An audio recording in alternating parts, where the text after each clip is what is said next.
Di puncak Gunung Songshan, angin menusuk tulang. Seorang TKI Indonesia, ahli pencaksilat tradisional, berdiri berhadapan dengan Master Shaolin yang meremehkannya sejak awal. Suara gemerincing bel besi kuil Shaolin menggema, menandakan dimulainya duel paling epik dalam sejarah seni bela diri timur. Ini bukan hanya soal menang atau kalah, bisik sang TKI. Ini tentang kehormatan. Dukung dan like video ini agar semakin banyak saudara kita mengenal warisan budaya dan semangat berjuang yang berpijak pada nilai-nilai Islam. Semoga yang kita harapkan terwujud. Hujan tipis menyelimuti pagi itu ketika Arif menjejakkan kakinya untuk pertama kali di negeri yang asing baginya, Tiongkok. Wajahnya sayu oleh lelah, tapi sorot matanya menyala oleh tekad. Dari bandara kecil di kota Dengfeng, ia melangkah keluar dengan satu tas ransel besar di punggung dan sebungkus harapan dalam dadanya. Ia bukan siapa-siapa. Hanya seorang anak kampung dari Sumedang yang datang untuk bekerja sebagai buruh bangunan di proyek restorasi kuil-kuil kuno sekitar Gunung Songshan. Tapi di balik kesederhanaannya, Arif menyimpan sesuatu yang tak ternilai. Ilmu pencaksilat warisan kakeknya yang dulu seorang pendekar desa. Jurus demi jurus telah menempel di ototnya sejak kecil. Bukan untuk gagah-gagahan, tapi sebagai bentuk ibadah, mengolah raga demi tunduk pada kehendak Allah. Langit di atas Dengfeng kelabu, seolah menyambutnya dengan ketidakpastian. Di tengah jalan berdebu menuju asrama pekerja, Arif menggumamkan doa. Ya Rab, jangan biarkan aku menjadi rendah di negeri orang. Tapi jangan pula jadikan aku tinggi karena sombong. Hari-hari pertamanya penuh kesunyian. Ia tak fasih berbahasa Mandarin, hanya mengandalkan isyarat dan senyum. Rekan-rekan sesama TKI di proyek itu juga jarang berbincang. Sibuk dengan lelah masing-masing. Malam-malam dingin di asrama membuat tulang serasa dihimpit baja. Tapi Arif punya satu pelipur. Halaman belakang proyek yang sepi, tempat ia diam-diam melatih silat usai kerja. Gerakannya lembut, namun mengandung daya ledak. Langkahnya luwes, namun menyimpan kekuatan. Jurus, kembang menjalar. Ia ulang pelan-pelan, menyatu dengan embusan angin malam. Ia tidak berlatih untuk melawan, tetapi untuk menjaga. Setiap tetes keringat adalah bentuk syukur atas tubuh yang masih diberi tenaga. Sampai suatu malam, suara tawa terdengar dari balik pagar kuil tua yang berbatasan dengan area proyek. 3 biksu muda berdiri, menyaksikan Arif yang tengah menekuk kaki dalam posisi kuda-kuda. Lihat gerakannya. Seperti anak kecil menari. Kata salah satu dari mereka dalam bahasa Mandarin, diikuti gelak tawa. Arif tidak mengerti ucapannya, tapi ia paham intonasinya. Ia hanya tersenyum, lalu kembali pada jurusnya. Tapi dalam hatinya, rasa perih menyusup. Ia bukan marah karena diejek, tapi sedih karena silat yang ia jaga seperti pusaka suci, dianggap mainan oleh mereka yang belum tahu. Hari-hari berikutnya, ejekan itu semakin sering datang. Tiap kali Arif mulai berlatih, ada saja yang menyindir dari kejauhan. Ada yang menirukan gerakannya secara berlebihan. Ada pula yang dengan terang-terangan menantangnya bertarung. Tapi Arif menolak. Baginya, silat bukan alat pamer kekuatan, melainkan cermin kedewasaan. Namun, jauh di lubuk hatinya, ada luka yang mulai menganga. Ia bertanya dalam diam, apakah aku terlalu asing di sini? Apakah nilai yang kubawa tak layak dihargai? Di malam-malam panjang, ia terpejam dalam doa yang lirih, menyebut nama Allah dengan suara tertahan. Yang tidak mereka tahu, di balik tubuh kurus Arif tersimpan keteguhan yang dibangun dari tahun-tahun keras di kampung halaman. Ia pernah bertarung bukan di gelanggang, tapi dalam hidup yang keras, melawan lapar, melawan hinaan karena miskin, melawan keputusasaan saat sang ayah wafat, meninggalkan ibu dan adik-adiknya dalam pelukan utang. Di sanalah ia mengerti bahwa silat bukan sekadar gerakan, ia adalah doa yang bergerak. Suatu sore, saat matahari menggantung rendah di ufuk barat, Arif duduk di tangga asrama sambil memandangi Gunung Songshan yang menjulang.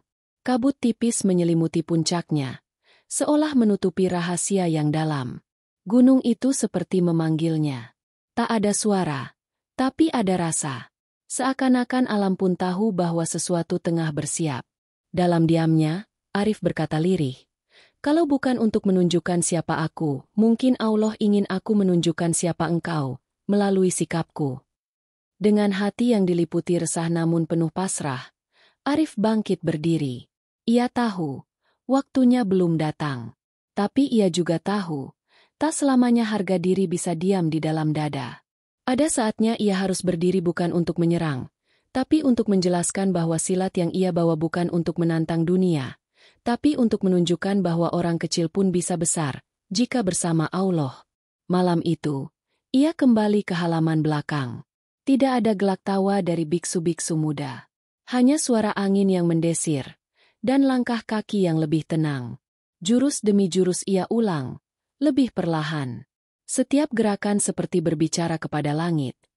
Lihat aku, ya Rab. Hanya pada aku mengadu.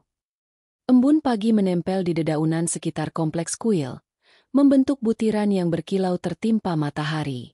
Suara lonceng dari menara kuil menggema pelan, menandai dimulainya aktivitas para biksu. Arif duduk di dekat dinding batu yang memisahkan area proyek dari halaman kuil Shaolin. Tangannya memegang sebotol air mineral, tapi pikirannya masih tertinggal di malam sebelumnya. Dia teringat tatapan biksu muda yang melecehkan gerakan silatnya. Bukan hanya satu atau dua kali, tapi sudah berulang kali mereka menertawakan, menirukan dengan gaya yang menghina, bahkan ada yang bertepuk tangan seperti mengejek pertunjukan badut. Arif mencoba menahan diri. Ia paham bahwa berada di tanah orang berarti harus tahu diri. Tapi harga dirinya sebagai pewaris ilmu dari tanah air mulai terguncang. Ia bukan sekadar pelatih otot, ia penjaga warisan. Dan warisan itu sedang diinjak. Hari itu, langit cerah tapi udara dingin menusuk tulang. Proyek bangunan berjalan seperti biasa. Arif bekerja mengangkat karung semen, menyusun bata, dan membantu tukang kayu. Tubuhnya bekerja, tapi jiwanya tidak tenang. Kata-kata para biksu itu mengganggu benaknya lebih dari suara palu dan bor. Bahkan saat istirahat makan siang pun, ia memilih duduk menyendiri, menatap langit dan bertanya dalam hati, apakah aku terlalu diam? Menjelang sore, setelah menyelesaikan pekerjaannya, Arif kembali ke halaman terbuka di sisi barat proyek. Tempat itu sudah menjadi tempat rutinnya untuk berlatih. Ia menggulung lengan kaosnya, mengambil sikap kuda-kuda, lalu mulai mengalirkan gerakan silat perlahan. Akar menapak bumi, menjadi jurus pembuka, diikuti dengan angin memutar langit. Nafasnya seimbang, matanya tajam, tubuhnya seperti mengalir dengan angin yang menyapu rerumputan. Namun, baru beberapa menit, terdengar suara berderak dari gerbang kuil yang terbuka. Seorang biksu tua, berjubah coklat tua dengan kepala plontos dan mata tajam, berjalan pelan keluar, diikuti dua biksu muda yang sudah akrab dengan wajah Arif. Biksu tua itu adalah Silong, salah satu master pelatih di kuil Shaolin. Langkahnya lambat, tapi penuh wibawa. Ia berdiri sekitar 10 meter dari Arif yang masih fokus berlatih. Apa yang kau lakukan di sini? Tanya Silong dalam bahasa Inggris yang kaku, tapi cukup jelas untuk dipahami. Arif berhenti, menurunkan kuda-kudanya dengan sopan. Berlatih.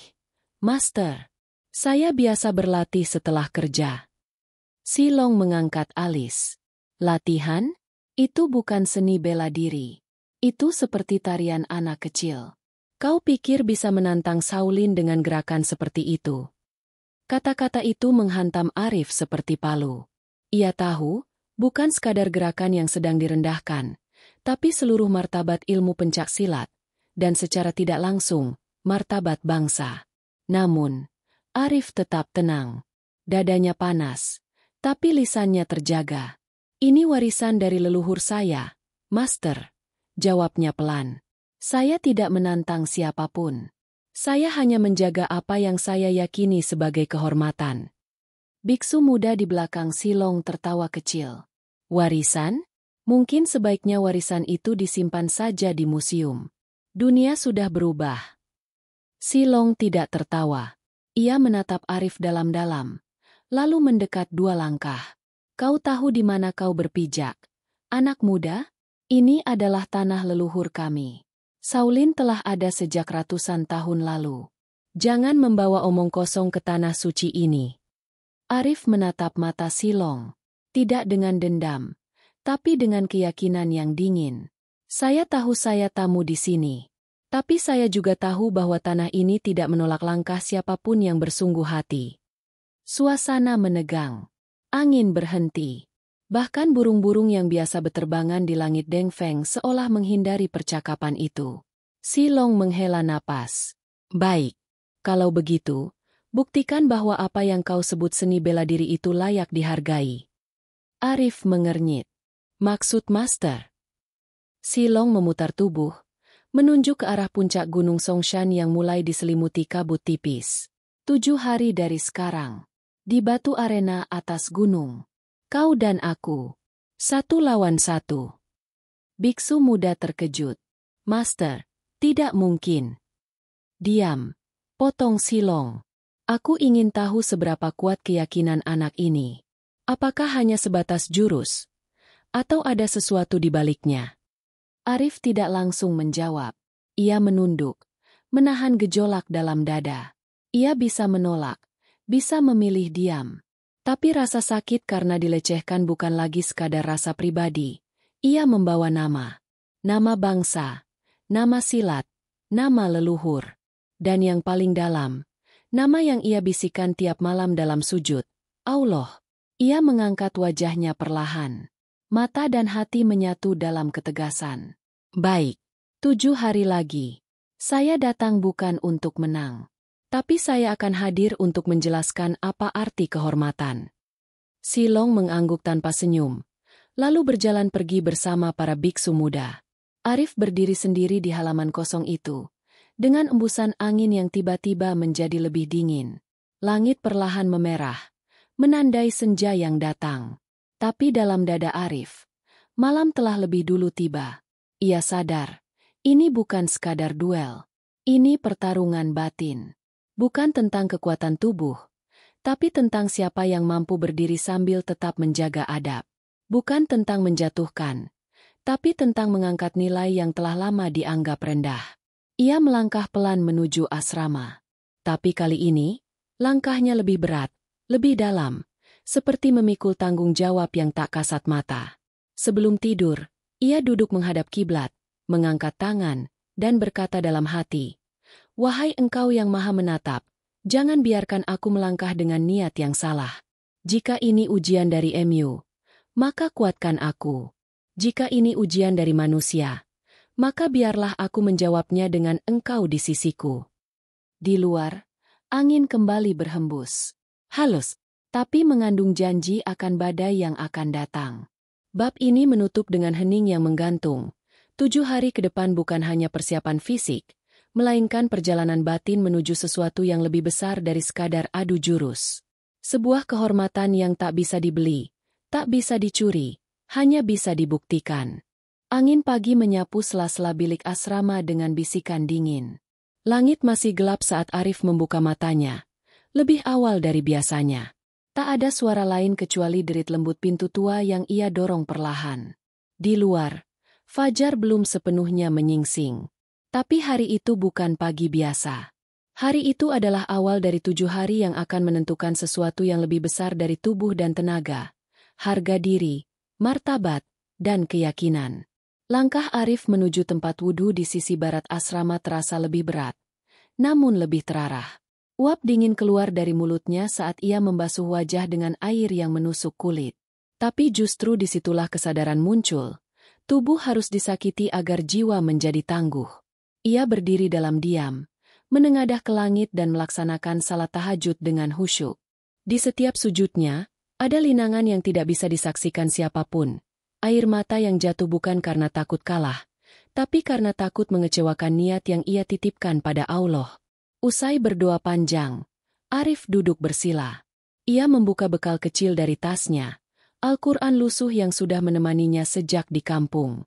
Ia membacanya pelan, tak bersuara. Namun setiap huruf bagai mengalir dalam darah. Ia yakin, persiapan menghadapi Shaolin bukan dimulai dengan jurus, tapi dengan hati. Hatinya harus bersih dari niat pamer, dari dendam, dari keinginan membalas hinaan. Selama 2 hari pertama, Arif tidak berlatih gerakan sama sekali. Ia memilih berpuasa sunnah. Ia percaya bahwa menahan lapar lebih berat daripada menahan pukulan. Karena lapar menguji kesabaran secara terus-menerus. Tak seperti duel yang hanya berdurasi menit. Ia bekerja seperti biasa di proyek, mengangkat bahan berat sambil menahan dahaga. Tapi tak sekalipun keluhan keluar dari mulutnya. Beberapa pekerja lain memperhatikannya dari jauh. Mereka tahu bahwa Arif sedang bersiap menghadapi tantangan besar. Namun mereka tidak mengganggu. Seolah-olah ada aura lain yang menyelimuti tubuh Arif. Tenang, tapi menyala. Malam hari, setelah berbuka dengan makanan seadanya, Arif menuju sudut halaman belakang yang remang. Di sana, ia mulai melatih pernapasan. Ia duduk bersila, menutup mata, dan mengatur aliran udara masuk dan keluar tubuhnya. Ia tidak melompat, tidak menendang, tidak memukul. Tapi justru di sanalah kekuatan sejati dibentuk, dari dalam. Setiap malam, ia mengulang satu kalimat dalam hatinya. Hasbunallahu wa ni'mal wakil. Ia tahu, kekuatan sejati bukan pada otot, tapi pada kesadaran bahwa ada zat yang jauh lebih kuat. Jika aku bertarung karena takut kalah, maka aku sudah kalah sebelum bertarung. Tapi jika aku bertarung karena ingin menjaga kehormatan yang kau titipkan, maka engkau yang akan menjadi pelindungku, bisiknya dalam hening malam. Memasuki hari ketiga, Arif mulai menggerakkan tubuh. Tapi berbeda dari biasanya. Kali ini ia melatih jurus-jurus dengan pendekatan yang berbeda. Setiap gerakan ia kaitkan dengan makna. Saat kuda-kuda direndahkan, ia tanamkan rasa tunduk kepada takdir. Saat tangannya mengayun ke depan, ia bayangkan memberi, bukan menghantam. Jurus, ranting lentur, ia ulang berkali-kali. Jurus yang mengajarkan bahwa kekuatan bukan soal keras, tapi soal kemampuan menyesuaikan. Ia juga mengingat pesan almarhum kakeknya, yang pernah berkata, "Jangan bertarung untuk menjatuhkan orang. Bertarunglah untuk menjatuhkan egomu." Dan itu yang Arif lakukan. Setiap latihan bukan untuk membuktikan dirinya lebih hebat, tapi untuk memastikan ia tidak tersesat dalam kesombongan. Pada hari keempat, saat matahari bersinar terik, Arif menuju sebuah taman kecil yang berada tak jauh dari kompleks kuil. Di sana ada sebuah batu besar dan pohon tua yang rindang. Ia duduk bersandar sambil menutup mata, lalu melafalkan zikir dalam hati. Setiap helaan nafas diisi dengan kalimat tasbih. Ia meresapi bahwa dunia ini luas, dan manusia hanyalah setitik debu. Tapi jika debu itu melekat di tapak kaki orang yang berjalan di jalan kebenaran, maka ia akan berarti. Tiba-tiba, seseorang mendekat. Seorang pria tua, bukan biksu, bukan pekerja. Tubuhnya kurus, jubahnya kusut. Ia hanya tersenyum, lalu duduk di dekat Arif. Tidak berkata apa-apa, hanya diam.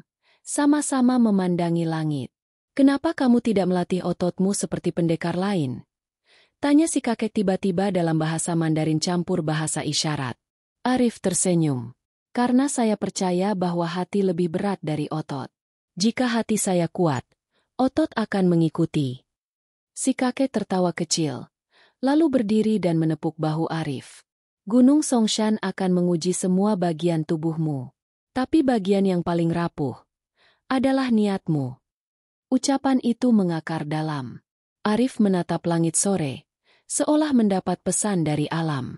Ia mulai memahami bahwa lawannya bukan hanya Master Shaolin, tapi juga dirinya sendiri, egonya, ketakutannya, dan keraguannya. Hari kelima dan keenam ia gunakan untuk menyempurnakan jurus inti. Ia tidak mencoba menjadi lebih cepat atau lebih kuat. Ia mencoba menjadi lebih sadar. Setiap gerakan ia latih untuk sejalan dengan detak jantung, agar saat berhadapan dengan Silong nanti, ia tidak bertarung sebagai manusia biasa, tapi sebagai hamba yang sadar bahwa setiap langkahnya telah ditulis. Pada malam keenam, ia kembali sujud lama dalam salat malam. Tangisnya pecah. Tidak karena takut, tapi karena takut jika ia salah niat. "Ya Rab, jika aku hanya ingin dipandang hebat, maka gagalkan langkahku. Tapi jika aku hanya ingin menunjukkan kebenaran dan menjaga warisan MU, maka cukupkan aku dengan ridha MU." Fajar ketujuh pun datang. Langit tidak secerah hari sebelumnya. Angin membawa kabut tipis dari arah gunung. Arif berdiri menghadap kiblat. Tubuhnya tenang, wajahnya damai. Ia tahu, waktu itu telah tiba. Tapi bukan semangat tempur yang memenuhi dadanya, melainkan ketenangan. Karena baginya, kemenangan bukan saat lawan tumbang. Kemenangan adalah saat hati tetap rendah, meski ujian datang dari atas. Dan dengan itu, ia melangkah keluar dari asrama, menatap arah Gunung Songshan, tempat pertarungan dimulai, bukan dengan pukulan, tapi dengan keyakinan. Kabut pagi turun lebih tebal dari biasanya, seolah alam sengaja menyembunyikan puncak Gunung Songshan dari pandangan siapapun. Sejak subuh, suara gong dari kuil Shaolin berdentang lambat namun dalam, menciptakan gema spiritual yang merayapi lembah-lembah dan jurang-jurang. Hari ini bukan hari biasa. Ini adalah hari ketika Arif akan melangkah ke medan yang lebih dari sekadar pertarungan fisik. Ini adalah perjalanan menuju pengadilan tak terlihat. Tempat keyakinan dan kerendahan hati diuji dalam bentuk paling telanjang. Dengan ransel kecil berisi sebotol air, selembar sajadah tipis, dan sebuah buku doa lusuh, Arif memulai pendakiannya. Ia tidak memakai pakaian layaknya pendekar. Hanya kaos lengan panjang dan celana longgar yang biasa ia pakai untuk bekerja. Langkah pertamanya ringan, tapi hatinya berat. Bukan karena ragu, tapi karena ia tahu, semakin tinggi ia naik, semakin besar ujian yang akan datang. Tangga batu pertama yang ia pijak terasa dingin. Di kiri dan kanan, pepohonan tinggi berjajar seperti penjaga sunyi. Udara tipis mulai menyusup ke paru-paru. Tapi Arif melangkah pelan, tak tergesa. Setiap langkah ia niatkan sebagai bentuk ibadah. Ia menggumamkan zikir dalam hati, seolah menenun ketenangan di tengah jalur terjal. Beberapa ratus meter pertama, jalur masih bisa dilalui dengan mudah. Tapi makin tinggi, kabut makin menebal. Pandangan terbatas, dan suara-suara mulai terdengar samar. Suara langkah kaki sendiri bergema seperti bisikan. Suara burung yang biasa jadi penanda arah justru menghilang. Sunyi ini bukan sekadar hening. Ini adalah hening yang memaksa seseorang mendengar isi kepalanya sendiri. Dan disitulah ujian pertama datang. Bayangan-bayangan kegagalan mulai menghantui. Bagaimana jika aku jatuh sebelum sampai? Bagaimana jika aku dipermalukan?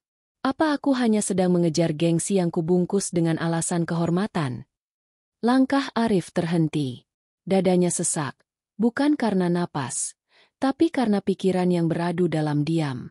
Ia bersandar di batu besar di sisi jalan, memejamkan mata, dan menghembuskan napas panjang. Ya Rab, jika engkau tak rida dengan langkah ini, buat aku tersesat saja.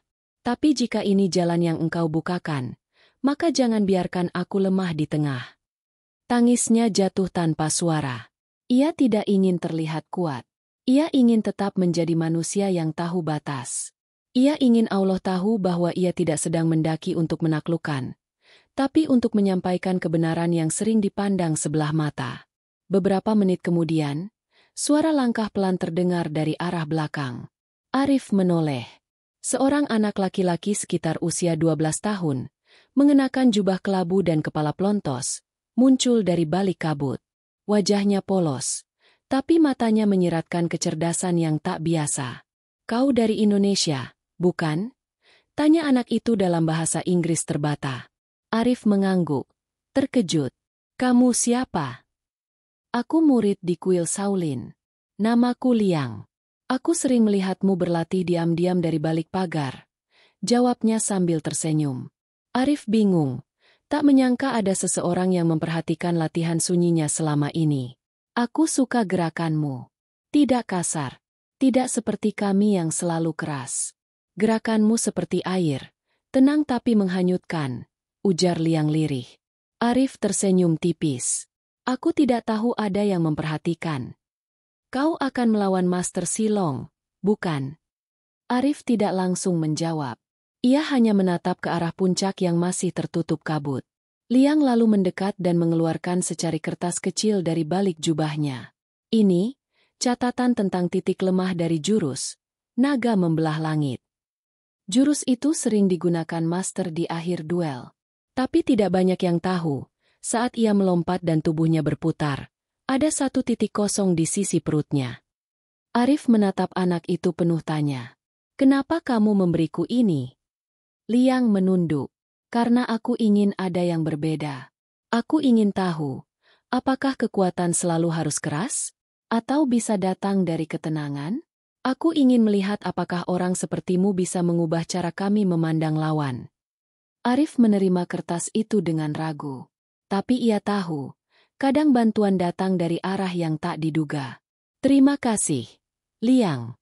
Semoga Allah membalas niat baikmu. Liang mengangkat wajah.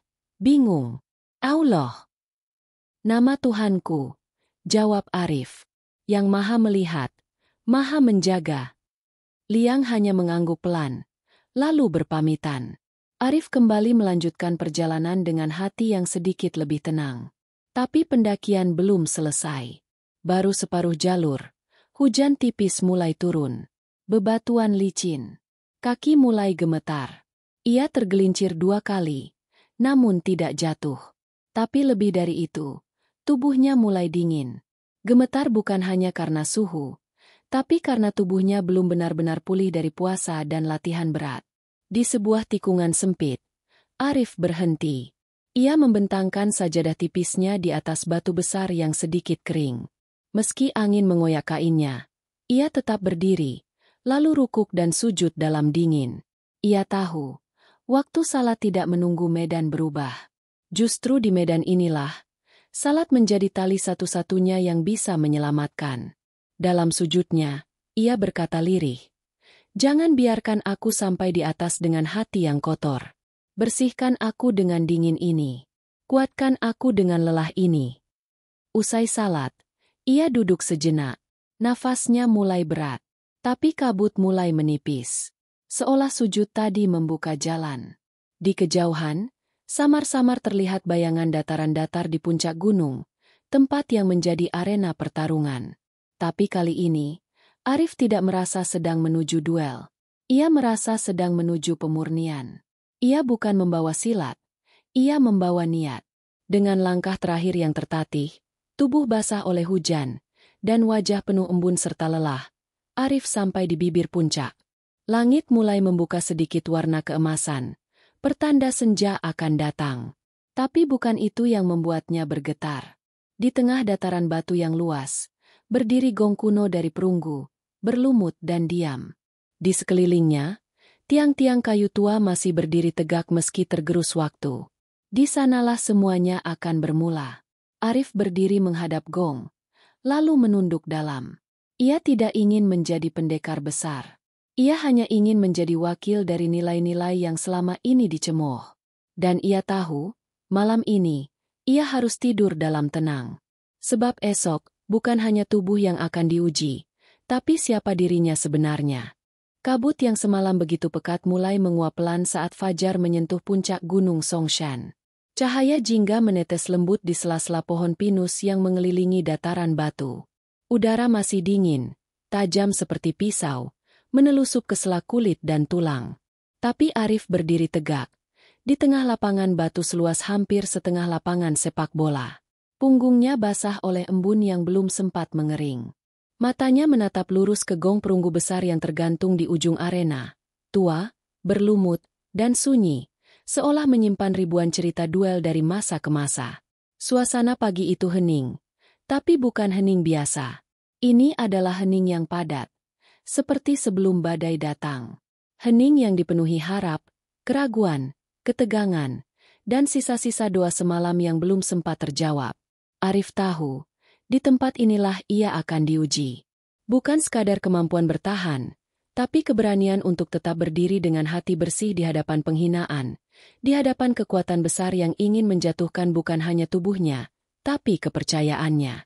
Beberapa biksu mulai berdatangan dari sisi timur, muncul seperti bayangan dari kabut. Mereka mengenakan jubah berwarna sawo matang. Langkah mereka ringan tapi pasti. Murid-murid muda berbaris rapi, sebagian membawa obor, sebagian duduk bersila di tepian arena. Tak lama, suara kayu diketuk 3 kali, pertanda kedatangan sang master. Si Long muncul dengan tenang. Wajahnya tetap tanpa ekspresi, matanya tajam, dan setiap langkahnya menebar rasa gentar. Ia tidak memakai jubah biksu penuh, hanya pakaian latihan berwarna gelap yang membalut tubuhnya yang masih kekar meski usianya sudah melampaui setengah abad. Urat-urat tangannya mencuat, dan tatapannya menembus udara. Arif tidak bergerak. Ia berdiri di sisi barat arena, tangan terkepal pelan, namun tidak gemetar. Dalam hatinya, ia mengulang kalimat yang sejak semalam tak pernah ia lepaskan. Jika aku bertarung dengan izin MU, maka tak ada yang bisa meruntuhkanku tanpa izin MU pula. Silong berhenti 5 langkah dari gong. Ia memandang Arif lama, lalu berkata dengan suara berat, "Kau datang." Arif menjawab singkat, seperti yang dijanjikan. Master Silong mengangkat tangannya. Seorang murid muda menyerahkan tongkat kayu panjang, yang kemudian digunakan Silong untuk memukul gong. Suara dum menggema, menabrak dinding-dinding gunung, menembus lembah, dan berputar di langit-langit kabut. Suara itu seolah memanggil seluruh kekuatan yang tersembunyi, membangkitkan rasa genting yang tak bisa dijelaskan dengan kata-kata. Seluruh mata tertuju pada dua sosok itu. Satu biksu Shaolin dengan reputasi tak terkalahkan, satu TKI Indonesia yang datang dari negeri jauh hanya untuk bekerja, tapi kini berdiri sebagai wakil dari sesuatu yang lebih dalam, harga diri, keyakinan, dan warisan. Silong mengambil posisi. Napasnya perlahan, tubuhnya condong sedikit ke depan. Ia tidak terburu-buru. Ia tahu, duel bukan soal siapa yang menyerang dulu, tapi siapa yang mampu bertahan lebih lama dengan kepala dingin. Arif menarik napas dalam. Ia membuka langkah dengan jurus, akar menapak bumi. Posisi tubuhnya stabil, tangan terbuka, seolah mengajak berdamai, bukan menyerang. Tapi di balik ketenangan itu, ada badai yang disiapkan untuk datang dengan waktu yang tepat. Langkah pertama datang dari Silong. Gerakannya secepat kilat. Satu hentakan kaki membawa tubuhnya melesat maju. Tangan kanan menyapu ke arah dada Arif. Tapi Arif sudah membaca gerak itu. Ia mundur setengah langkah, memutar tubuh ke kanan, dan membalas dengan dorongan telapak yang mengarah ke bahu lawan, bukan untuk menyakiti, tapi untuk menunjukkan bahwa ia bisa mengimbangi. Murid-murid Shaolin mulai berbisik. Mereka tidak menyangka pekerja rendahan, itu bisa membaca jurus pembuka master dengan presisi. Tapi Arif tidak mendengarkan keramaian. Ia memusatkan segalanya pada detak jantung, pada napas, pada niat. Duel berlanjut. Silong melepaskan kombinasi pukulan dan tendangan cepat. Namun Arif tidak melawan dengan kecepatan. Ia menggunakan kelenturan. Setiap serangan dilawan dengan keluasan. Tangkisan Arif bukan untuk menghalau, tapi untuk mengalihkan. Jurus, angin memutar langit, muncul dalam bentuk terbaiknya. Dan untuk sesaat, Master Shaolin tersentak, bukan karena tubuhnya terpukul, tapi karena ia merasakan gaya yang sangat berbeda dari lawan-lawannya selama ini. Waktu berjalan lambat. Duel bukan lagi tentang fisik, tapi tentang filosofi. Shaolin membawa kekuatan, teknik, dan kecepatan. Tapi Arif membawa keikhlasan, kesabaran, dan keyakinan yang tak terlihat. Setiap kali Arif bergerak, tubuhnya seperti menari, namun bukan tari yang dipertontonkan, melainkan gerakan jiwa yang menyatu dengan tanah tempat ia berpijak. Beberapa murid mulai berdiri. Mereka bingung, kagum, dan cemas. Mereka belum pernah melihat seorang asing melawan master dengan cara seperti itu. Tanpa emosi, tanpa dendam, tanpa ingin menang. Tapi duel belum berakhir. Silong mulai berubah. Wajahnya lebih serius. Ia menyadari bahwa Arif bukan hanya petarung, tapi pengemban makna. Maka ia mulai memunculkan jurus-jurus tinggi. Tangan naga, tapak petir, dan yang ditakuti, naga membelah langit. Dan saat itulah, Arif mengingat Liang, anak kecil itu, dan titik lemah yang ia tunjukkan. Silong melompat tinggi, tubuhnya berputar cepat, udara terbelah. Jurus maut itu datang, tapi Arif tetap tenang. Ia tidak menghindar dengan panik. Ia memutar tubuhnya, meluncur ke sisi kiri, dan dengan ketepatan tajam, ia menyentuh bagian perut kanan lawan, tepat di titik kosong yang disebut Liang. Tapi Arif tidak menghantam. Ia hanya menyentuh, seperti mengingatkan. Seolah berkata, "Aku bisa, tapi aku memilih untuk tidak." Silong jatuh dengan kaki menyentuh tanah, namun posisinya goyah. Ia menatap Arif, dalam, lama, penuh tanda tanya. Tapi belum berkata sepatah pun. Gong tidak berbunyi. Duel belum selesai. Tapi satu hal sudah jelas. Ini bukan sekadar pertarungan. Ini awal dari pengakuan. Dan ketika angin kembali berhembus melewati arena, membawa bau tanah dan kabut tipis yang turun pelan-pelan, seluruh mata yang menonton mulai melihat bukan sekadar pertarungan. Mereka melihat dua cara hidup yang sedang beradu. Yang satu membawa kekuatan yang dibangun dari teknik dan kecepatan. Yang satu lagi membawa kekuatan yang lahir dari kerendahan hati, latihan batin, dan keyakinan kepada Allah.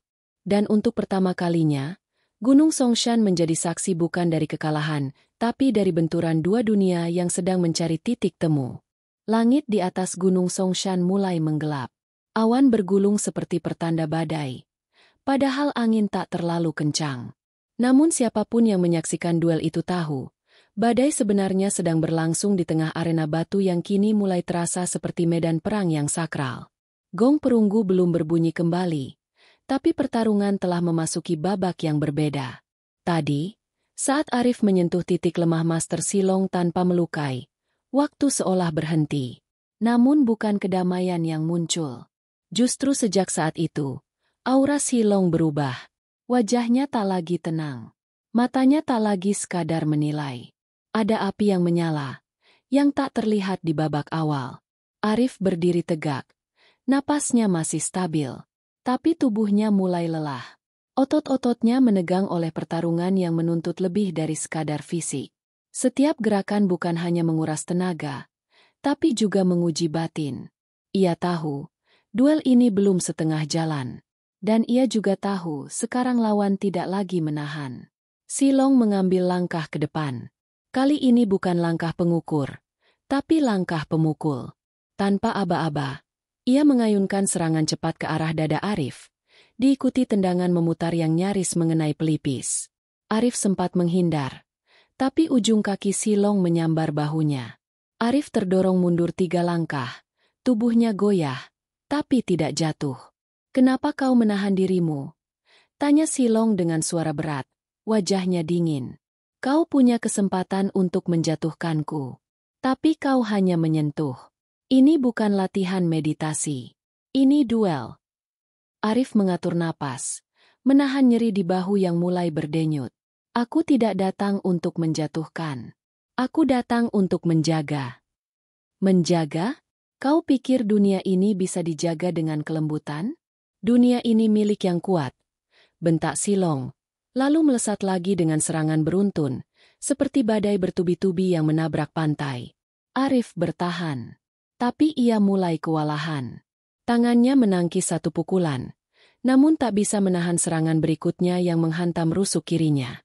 Rasa nyeri menyebar cepat, namun ia tidak membalas. Ia hanya mundur, menata kuda-kuda, dan kembali pada napas. Para biksu yang menyaksikan mulai gelisah.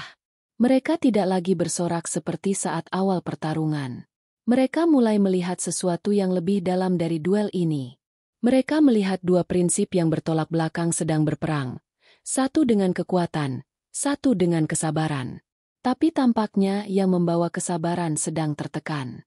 Silong semakin ganas. Ia melemparkan pukulan bawah ke arah perut Arif, lalu menambahkan serangan lutut ke dada. Arif berusaha memutar tubuhnya, tapi kecepatan Silong luar biasa. Lutut itu mengenai sisi lambungnya. Arif terpelanting ke tanah, terseret 2 meter. Debu beterbangan.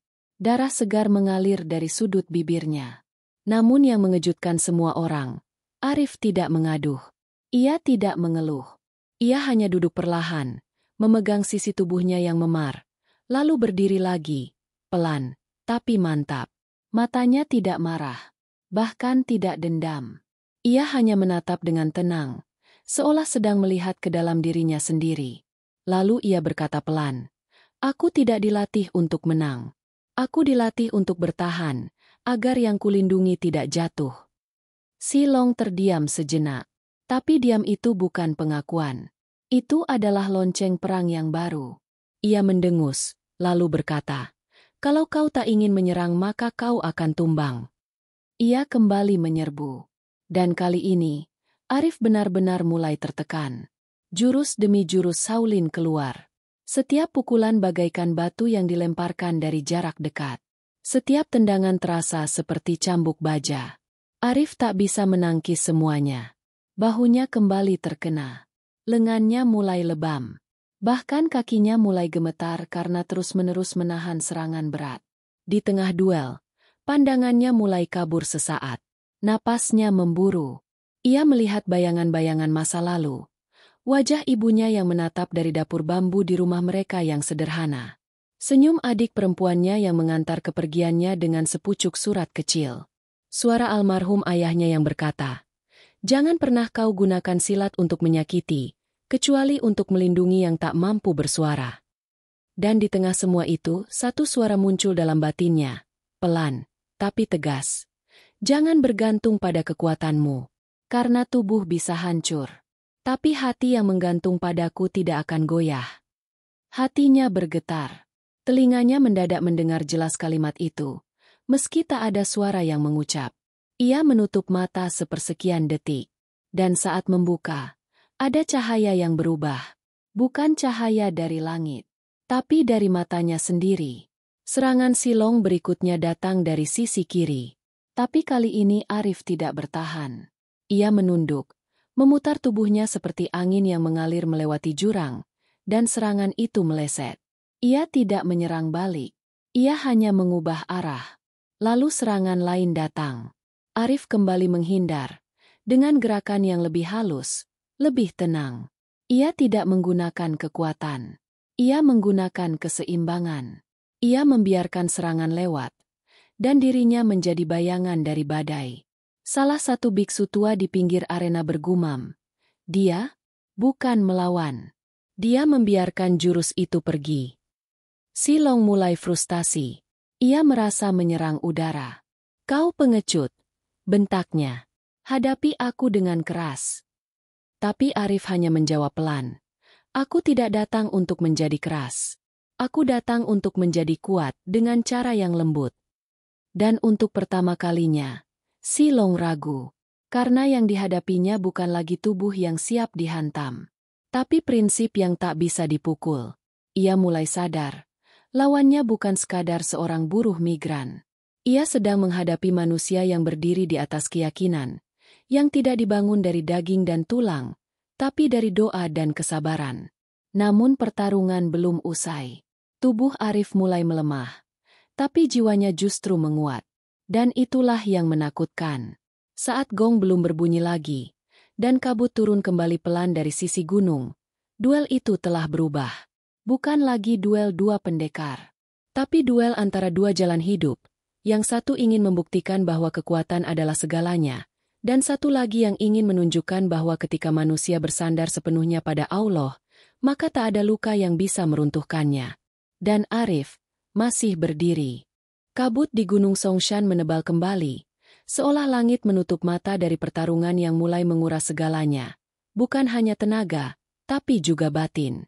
Suara angin berubah lirih, seperti napas dari sesuatu yang menyaksikan tanpa bentuk. Di tengah arena batu, dua tubuh berdiri, tapi hanya satu jiwa yang masih kokoh. Arif terengah. Nafasnya terputus-putus. Tubuhnya dibungkus luka.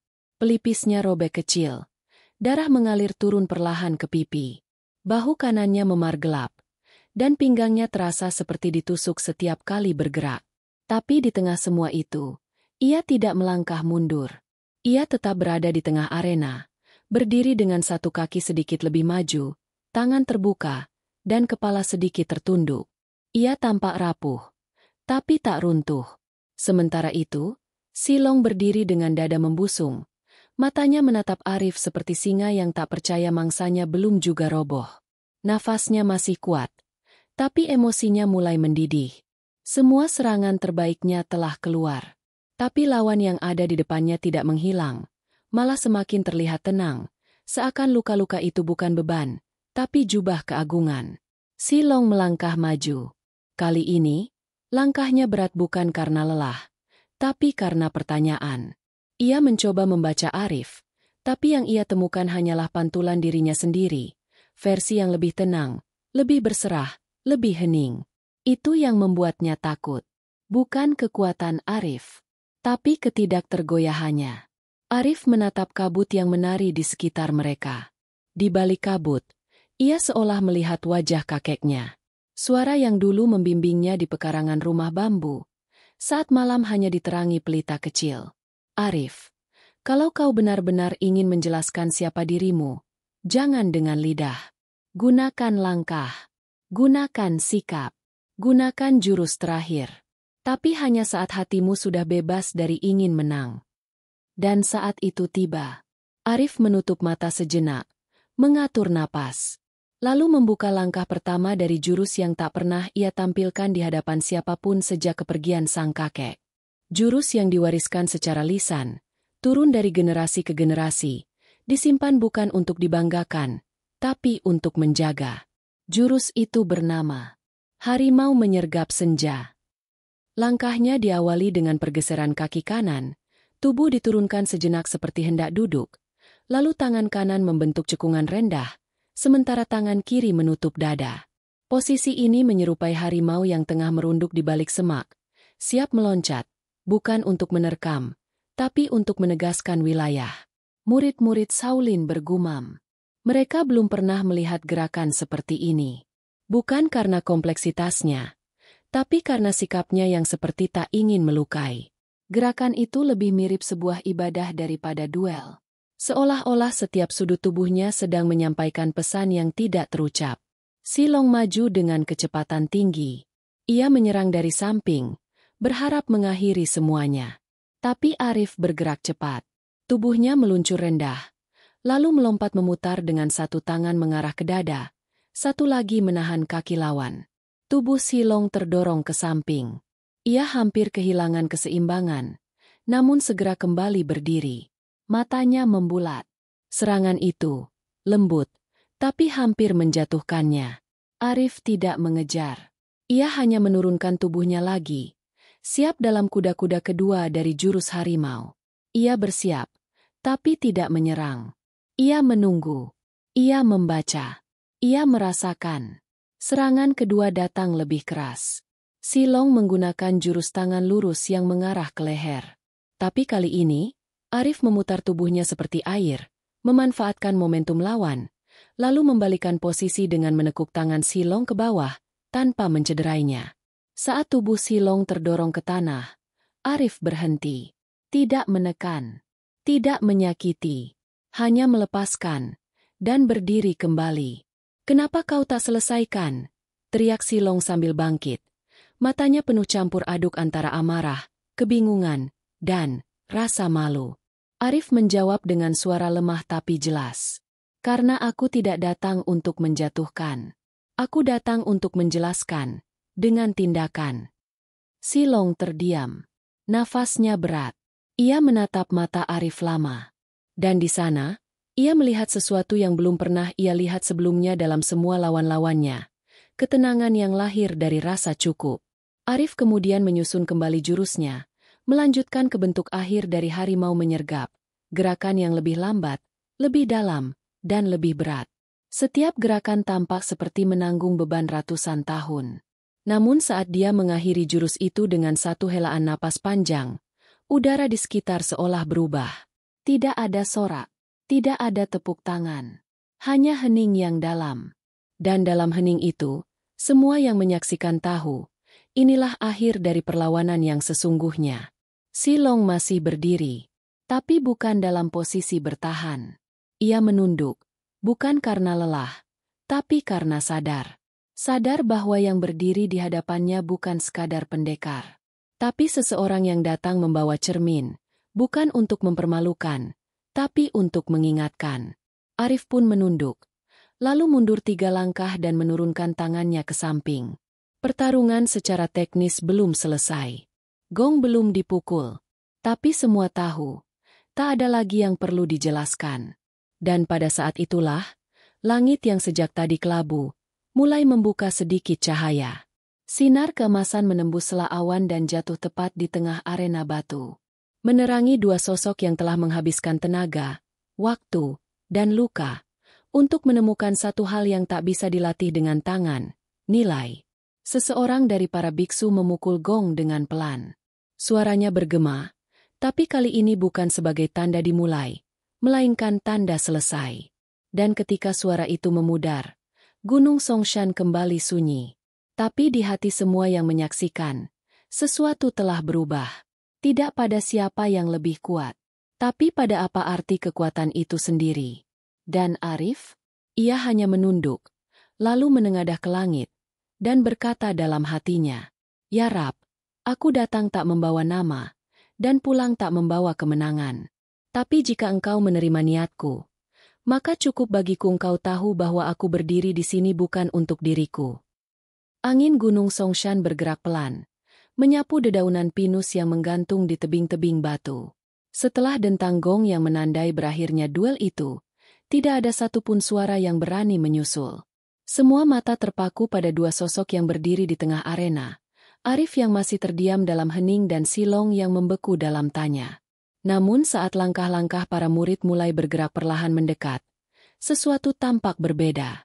Wajah Silong bukan lagi wajah seorang pemenang. Juga bukan wajah seorang yang kalah. Ada semacam kehampaan aneh di matanya. Seperti seseorang yang baru saja kehilangan benteng terakhir dalam dirinya. Arif memegangi sisi rusuknya yang masih nyeri. Tapi langkahnya tetap tegap. Ia berjalan mendekat. Bukan untuk menantang. Bukan untuk mengklaim kemenangan. Tapi untuk menutup jarak. Saat hanya berjarak 2 langkah dari Silong, ia menunduk hormat. "Terima kasih, Master," ucapnya pelan. "Saya belajar banyak hari ini." Silong tidak langsung merespons. Tangannya mengepal, lalu mengendur. Wajahnya tertunduk. Ia menarik napas dalam. Semua mata menunggu reaksinya. Tapi yang keluar bukan teriakan, bukan amarah, melainkan sebuah kalimat yang tak pernah diduga siapapun. 25 tahun lalu, aku pernah belajar jurus itu. Seolah waktu berhenti. Arif menoleh dengan kening mengernyit. Para biksu di sisi arena saling pandang. Liang, biksu kecil yang diam-diam datang menyelinap ke barisan belakang, menahan napas. Bahkan suara angin pun seakan tertunda. "Aku pernah melihat gerakan harimau menyergap itu, di desa kecil dekat perbatasan Yunnan, saat aku masih muda, dalam perjalanan diam-diam mencari jurus baru di luar Shaolin." Silong menatap Arif, dan untuk pertama kalinya, ada luka yang tampak dalam sorot matanya. "Waktu itu, aku ditolong seorang lelaki tua. Tubuhnya kecil, tapi gerakannya seperti angin di hutan. Ia memberiku makan saat aku kelaparan. Dan malam itu, aku melihatnya berlatih silat di bawah cahaya api unggun." Arif membeku. Ada sesuatu yang mencengkeram dadanya. Ia tidak bersuara, tapi hatinya mulai bergetar. "Aku tanya siapa gurunya, tapi dia hanya tersenyum." Katanya, dia belajar dari leluhur, dan jurus itu bukan untuk diajarkan kepada orang yang ingin menang, hanya untuk mereka yang ingin menjaga. Saat aku minta diajari, dia hanya berkata, "Kalau kau benar-benar butuh jurus ini, suatu hari ia akan datang kepadamu lewat jalan yang tak kau kira." Arif menutup matanya. Nafasnya tercekat. Ia tahu siapa yang dimaksud. "Itu kakek saya," gumam Arif lirih. Hampir tak terdengar. "Namanya Bah Umar." Silong terdiam. Wajahnya memucat. "Bah Umar. Beliau wafat beberapa tahun lalu. Tapi pesan terakhirnya masih hidup dalam gerakan ini," lanjut Arif, menahan emosi yang sudah nyaris pecah. Para biksu mulai berbisik. Liang menunduk. Matanya berkaca-kaca. Ia seperti menyaksikan sejarah yang selama ini terkubur. Kini perlahan dibuka di depan matanya sendiri. Silong melangkah mundur. Bahunya turun. Tubuhnya terasa lebih tua dari usianya.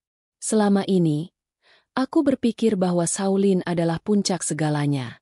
Aku pergi jauh mencari kebenaran baru, tapi ketika menemukannya, aku terlalu sombong untuk mengakuinya. Aku menyimpan jurus itu.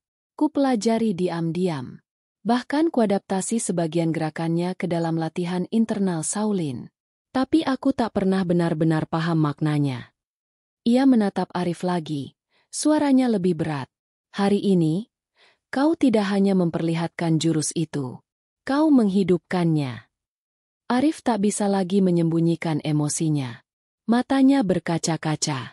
Bukan karena merasa unggul, tapi karena menyadari bahwa pertarungan ini sejak awal bukan tentang menang atau kalah. Ini adalah jalan yang Allah siapkan agar dua sejarah yang terpisah bisa kembali bertemu, bukan lewat benturan, tapi lewat pengakuan. Silong kemudian berlutut perlahan. Semua orang terkejut. Ia meletakkan tangan di tanah dan menundukkan kepala dalam. Itu bukan gestur kekalahan. Itu adalah bentuk penghormatan tertinggi dalam tradisi Shaolin, yang hanya dilakukan kepada seseorang yang telah menyentuh bukan tubuh, tapi hati. Maafkan kesombonganku, ucap Silong. Dan terima kasih, karena kau telah menjaga warisan itu dengan lebih baik dariku. Arif cepat-cepat maju, mengangkat bahu Silong, dan membisikkan. Tegakkan kepala Anda, Master. Saya hanya menyampaikan apa yang dititipkan. Momen itu pecah dalam keheningan suci. Kabut di sekeliling perlahan menipis. Matahari mulai merayap dari sisi timur. Cahayanya membelah langit, menimpa dua sosok yang kini berdiri sejajar. Para biksu, satu persatu, mulai membungkuk pada Arif. Bukan karena tunduk pada kekuatan, tapi karena pengakuan terhadap nilai yang telah lama terlupakan, kesabaran, keikhlasan, dan keberanian untuk tidak membalas hinaan dengan amarah. Liang mendekat, berdiri di sisi Arif dengan mata berbinar.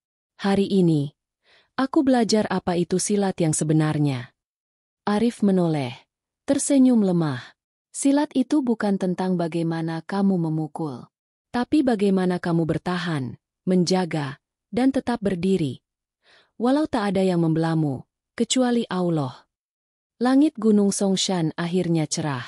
Udara terasa lebih ringan. Dan di puncak gunung yang dahulu dijadikan tempat adu kekuatan, hari itu tercatat sebagai hari ketika dua warisan menyatu, Shaolin dan silat, kekuatan dan kebijaksanaan, masa lalu dan masa kini. Dan Arif? Ia menatap ke arah langit, lalu menunduk lagi, dan dalam hatinya ia bisikan doa. Ya Rab, jika semua ini engkau takdirkan bukan untuk membuatku diagungkan, tapi untuk menyambungkan apa yang tercerai, maka aku bersyukur telah menjadi jembatan MU.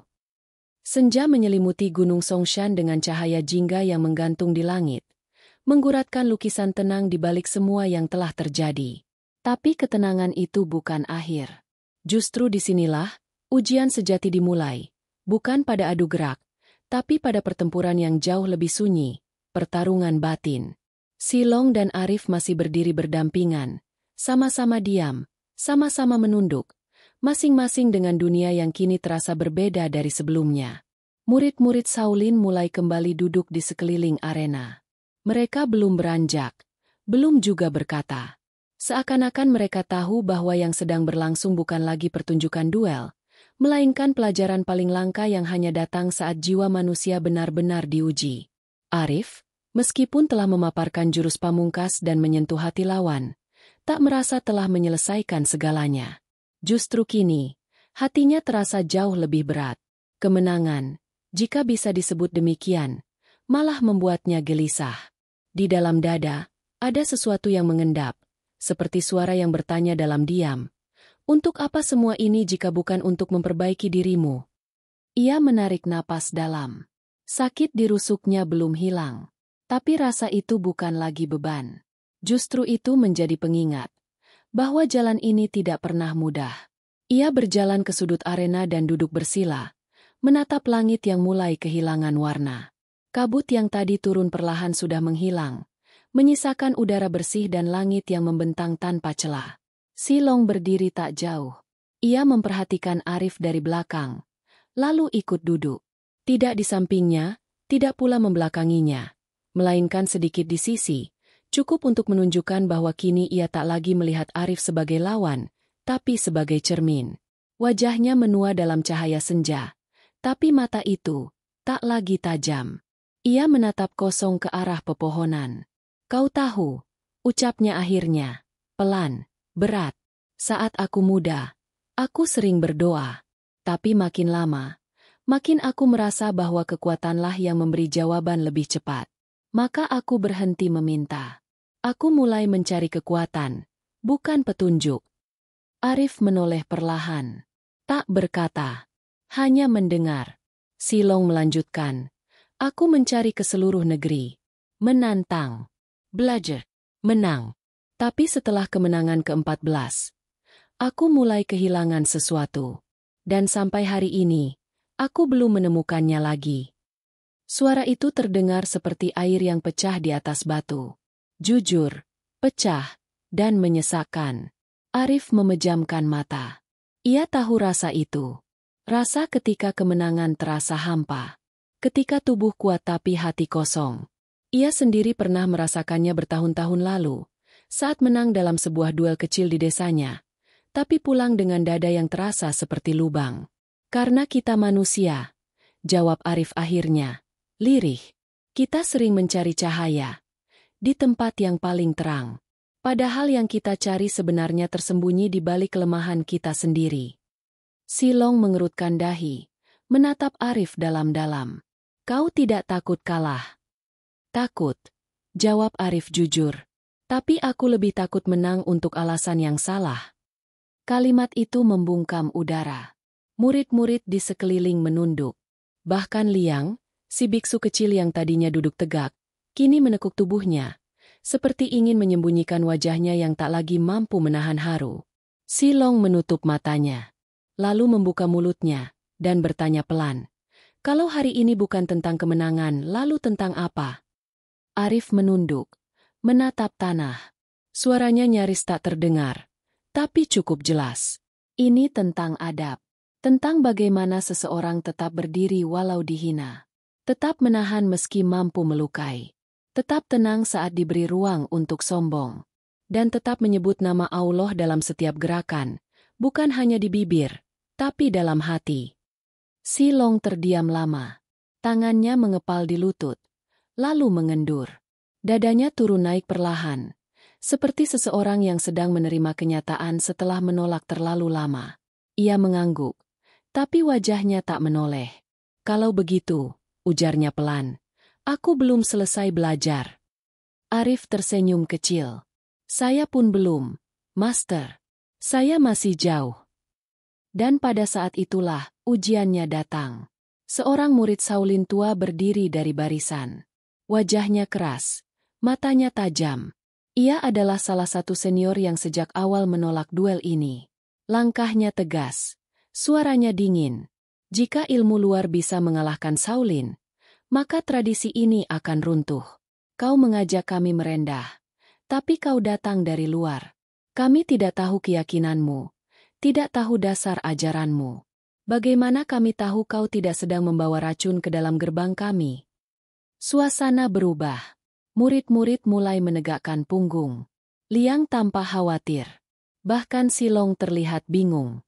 Tapi Arif hanya diam. Mata pria tua itu menajam. Katakan, siapa sesungguhnya Tuhanmu? Arif berdiri perlahan. Ia tahu ini bukan lagi tentang duel, tapi tentang identitas. Tentang kebenaran yang selama ini ia sembunyikan dalam diam. Bukan karena takut, tapi karena menunggu waktu yang tepat. Dan waktu itu telah datang. Ia menatap lurus ke mata pria itu, lalu berkata dengan tegas, Tuhanku adalah Allah, yang Maha Esa, yang menciptakan langit, bumi, dan segala sesuatu di antara keduanya. Aku datang bukan membawa bendera. Aku datang membawa keyakinan bahwa ketenangan sejati hanya datang dari berserah kepadanya. Suara itu menggetarkan udara. Tak tinggi, tak keras, tapi dalam. Seperti kebenaran yang lama ditahan dan kini mengalir tanpa halangan. Beberapa murid Shaolin menghela napas. Ada yang mengangguk. Ada yang menatap kosong. Tapi tidak ada yang bicara. Silong berdiri perlahan. Ia memandang Arif dengan sorot mata yang berbeda, penuh penghargaan. Ia tahu, Arif baru saja melawan bukan dengan tangan, tapi dengan keberanian jiwa. Dan ia menang, tanpa harus menjatuhkan siapapun.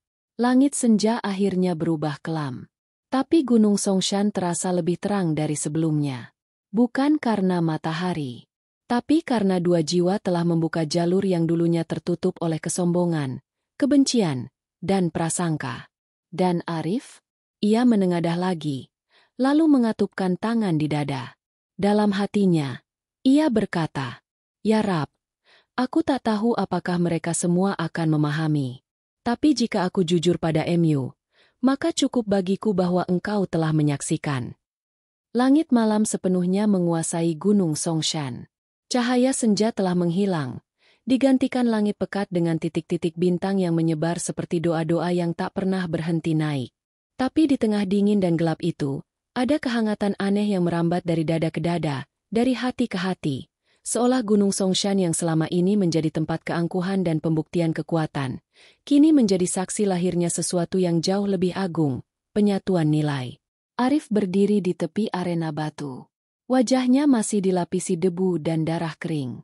Bajunya lusuh, tubuhnya penuh memar, tapi ia tidak terlihat lemah. Justru malam ini, ia seperti tegak karena ada sesuatu yang tak tampak menopangnya.